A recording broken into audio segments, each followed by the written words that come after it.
Gold trusted gold buyers. మీరు తాకట్టు పెట్టిన బంగారాన్ని విడిపించి ఈ రోజు ఉన్న మార్కెట్ ధరకు కొనబడను. 2012 వరకు మీరు చేసిన దాడులు ఉన్నాయా? శత్రు పార్టీ ఆదేశాల మేరకే వ్యక్తిగతంగా ఉండవు అంటే కొన్ని కరువు దాడులకు సంబంధించినటువంటి మెయిన్గా నా పరిధి అంటే మిలిటరీ నిర్మాణాలు కూడా ఉండేటివి. మిలిటరీ నిర్మాణాలకు సంబంధించిన దాంట్లో చాలా దాడులు అక్కడ మిలిటరీ స్క్వాడ్స్ చేసేటివి.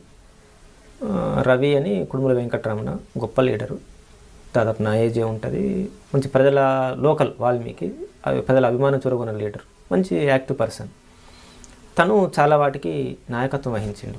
ముఖ్యంగా కరువు దాడులకు సంబంధించిన విషయం లోపల బాగా ఇన్వాల్వ్. మీకు బాగా గుర్తుండిపోయి ప్రజల కోసం ఈ దాడి చేశాను ఒక సంతృప్తికి వచ్చిన దాడి చెప్పండి. ఒక్కటని కాదు, ఒకసారి GCC depot RV Nagar Gudem station camp పక్కనే ఆర్వీ నగర్ ఉంటుంది, 1.5 కిలోమీటరు. దాదాపు వర్షంలో ఒక 400 మంది ప్రజలు వెళ్ళి ఆ డిపో మీదకి వెళ్ళేసి డిపో దగ్గర ఉన్నటువంటి అన్ని బియ్యం అని పట్టుకొని వచ్చినటువంటివి ఉన్నాయి.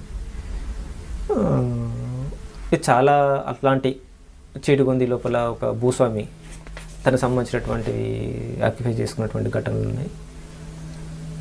2-3 ఇన్సిడెంట్స్ కూడా ఉన్నాయి. ఓకే, 2012 వరకు మీరు త్రొట్లో తప్పించుకున్న ఘటనలు ఉన్నాయా? చాలా ఉన్నాయి. చాలా అంటే దాదాపు ఎర్రచెరువులో ఒక ఫైరింగ్ ఉంది. తర్వాత ఎర్రచెరువుల ఫైరింగ్లో ఉన్నది, తులసినూరు అనేటువంటి ఒక ఇన్సిడెంట్ సంబంధించినటువంటి ఫైరింగ్ ఉన్నది. తర్వాత సల్దిగడ్డ ఒక ఫైరింగ్. అంటే మీకు బాగా గుర్తుండిపోయి ఇంకా లాస్ట్ మూమెంట్ వరకు వెళ్ళాం, అందులోంచి బయటపడ్డాం అన్నది బాగా గుర్తుండిపోయింది ఏమన్నా? 12 వరకు లేదు కానీ 18లో ఉంది. 18లో అంటే అది ఇక ఫైరింగ్స్లో 12 వరకు నల్లమల్లిలో ఒక ఫైరింగ్ ఉన్నది, ఆలాటౌన్ ఫైరింగ్. అది చనిపోతాను అనేటువంటి ఒక నిర్ణయానికి వచ్చినాను. దాదాపు ఎలా జరిగింది అది? ఫైరింగ్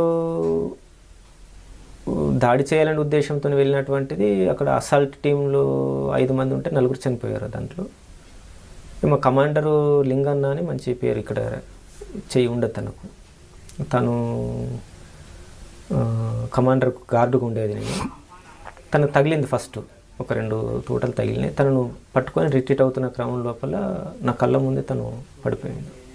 పడిపోయి తన దగ్గర ఉన్నటువంటి వెపన్ నాకు ఇచ్చి నువ్వు వెళ్ళిపో అని చెప్పేసి అంటే ఇక వెపన్ తీసుకొని వచ్చినాను. నేను ఇక్కడ నుంచి ఒక 10 గజాల దూరం వరకు వెళ్ళినప్పుడు కొన్ని తూటలు పడి మట్టి మీదకి వస్తున్న సందర్భాలు కనిపించింది. అది అక్కడ ఒకటి అనిపించింది. తర్వాత 18లో ఒక ఇన్సిడెంట్ సంబంధించి. 18లో జరిగింది. అప్పుడు ఒక ఇన్ఫర్మేషన్, కాంక్రీట్ ఇన్ఫర్మేషన్ ఆంధ్ర బలగాలకు ఒడిశా సంబంధించినటువంటిది, ముఖ్యంగా సాకేత్, ఉదయ్ ఇద్దరు ఉన్నారు అనేటువంటి ఇన్ఫర్మేషన్. దాని నుంచి పెద్ద ఎత్తున బలగాలు కటాఫ్లోకి ప్రవేశించినాయి. అయితే ప్రజల యొక్క పాత్ర గొప్పగా చెప్పుకోవాలి. ఇక్కడ రూడకోట అని మాకు జరిగిన ఇన్సిడెంట్కి అక్కడికి దాదాపు నడుచుకుంటూ వస్తే ఒక 2.5 గంటల 3 గంటల ప్రయాణం ఉంటుంది. అక్కడ స్టార్ట్ అయినటువంటి బలగాలకు దాటి కొంచెం ముందుకు వచ్చిన తర్వాత చీడుగొందని ఒక ఊరు ఉంటుంది, చీపురుగొంది అని. అక్కడ రాగానే అక్కడ ప్రజలు చూసినారు. చూసి వాళ్ళు బైక్ తీసుకొని లోపలికి వస్తున్నప్పుడు ఆపి వెనుకకి పంపినారు. వాళ్ళకి ఇక అలౌ చేయనీయలేదు. అదే రాత్రి కొండ నుంచి ఎక్కిది ఇంకొక ఊరికి వచ్చి ఇన్ఫర్మేషన్ ఇచ్చినారు. వాళ్ళు ఇంకా మిగతా ఊర్లో చెప్పినారు.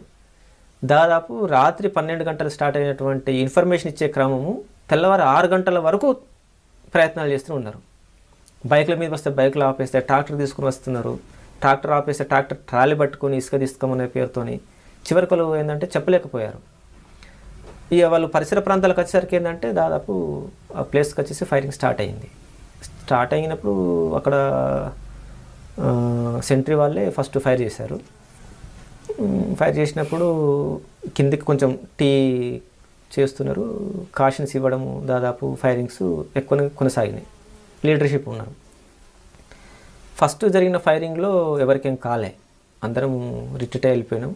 వెంటనే కలుసుకున్నాం ఒక 1-2 గంటల లోపల. ముఖ్యంగా లీడర్షిప్ ఉన్నారనే దగ్గర నుంచి ఒక టీం ఆగి దెబ్బలాడడంతో ఏంటంటే ఒక ఇద్దరికి ఇంజూర్ కూడా అయింది అనేటువంటిది ఉన్నది. అక్కడ నుంచి వెళ్ళి ఒక గంట దాటిన తర్వాత అప్పటికే ప్రజలు పెద్ద ఎత్తున లోపలికి వచ్చినారు ఫారెస్ట్లోకి. ఏంటంటే కట్ ఆఫ్లో ఉన్నటువంటి ప్రజల పరిస్థితి ఏందనుకున్నప్పుడు వాళ్ళు లోపలికి రావడంతోనే అన్నాలు వదిలిపెట్టేసి పందిలో ఉచ్చులు పట్టుకొని అంబలి పట్టుకొని డబ్బాల లోపల అన్నం కట్టుకొని మేము ఎక్కడ ఫైరింగ్ అయింది విషయం విన్నారు, ఎక్కడో వెళ్తుంటారు, వాళ్ళని పట్టుకోవాలనే ఉద్దేశంతో ప్రజలు లోపలికి రావడం అనేటువంటి స్టార్ట్ చేసినారు. మాకు వెంటనే ఒక టీం తగిలింది. వాళ్ళు తెచ్చిన అంబలి ఇచ్చినారు, డైరెక్షన్ ప్రకారం తీసుకెళ్తున్నారు వాళ్ళు. ఈ బయట టీమ్స్ కొన్ని ఉన్నాయి, మై వాకిటాల ద్వారా సమన్వయం నడుస్తుంది. ఎక్కడెక్కడ ఫోర్సెస్ ఉన్నాయి, వాళ్ళను ఇటు లోపలికి రాకుండా అడ్డుకునే రకంగా కొన్ని టీమ్స్, మిలీషియా టీమ్స్ ఎక్కడెక్కడ ఉన్నాయి, అన్ని ఏర్పాట్లు జరుగుతూ ఉన్నాయి. తప్పించుకోవడం కోసం వాళ్ళు ప్రయత్నాలు చేస్తున్నారు. దాదాపు అంత పేషెంట్స్ ఉన్నారు అక్కడ. దాని నుంచి ఏంటంటే రాత్రి 7-6 స్టార్ట్ అవుతుంది, దిగుతున్నాం కొండ, దారి తప్పాం. దిగడానికి దాదాపు 1 గంట పైన పట్టింది. పేషెంట్స్ ఉన్నారు. ఇక మా ముందు నడుస్తున్న టైంలో లోపల ఉన్నటువంటి టీము కొండపైకి వస్తుంది అన్నట్టు.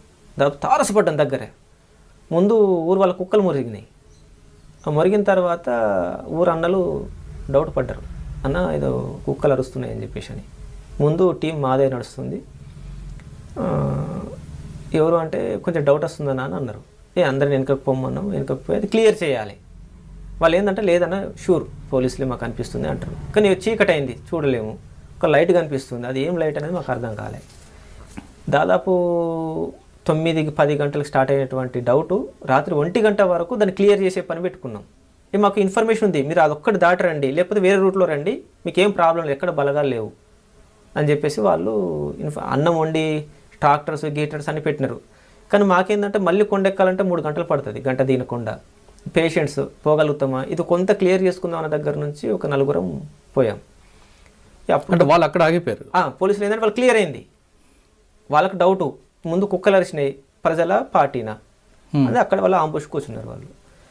ఇక మేము కొద్దిమంది ధైర్యం చేయకపోతే సాకేత్ గార్డు సందీప్ అని బెటర్ పర్సన్ సీజీ, ఇక ఆయనకు లేపితే ఆయన వాళ్ళ టీం నుంచి ఒక ఇద్దరం 4 కలిసి క్లియర్ చేద్దామనే ఉద్దేశంతో ముందుకు పోయాం. మన సాకేత్ గారి ఆ లైన్ క్లియర్ చేద్దామని ముందుకు వెళ్తున్న టైంలో ఒక అడుగు ముందుకు వేసేసరికి ఏంటంటే దాదాపు వాళ్ళ పరిసర ప్రాంతాలు దాదాపు ఒక 20 యార్డ్స్ ఉంటుండొచ్చు. వెళ్ళిన తర్వాత టార్చ్ వేసి చెక్ చేద్దామని చెప్పేసి వేసేసరికి ఏంటంటే వాళ్ళు అటు నుంచి ఫైరింగ్ స్టార్ట్ చేశారు. క్లియర్ అయింది దాదాపు వీళ్ళది వాళ్ళది. ఆ ఫైరింగ్లో తను దెబ్బ తగిలింది కూడా అర్థం కాలే.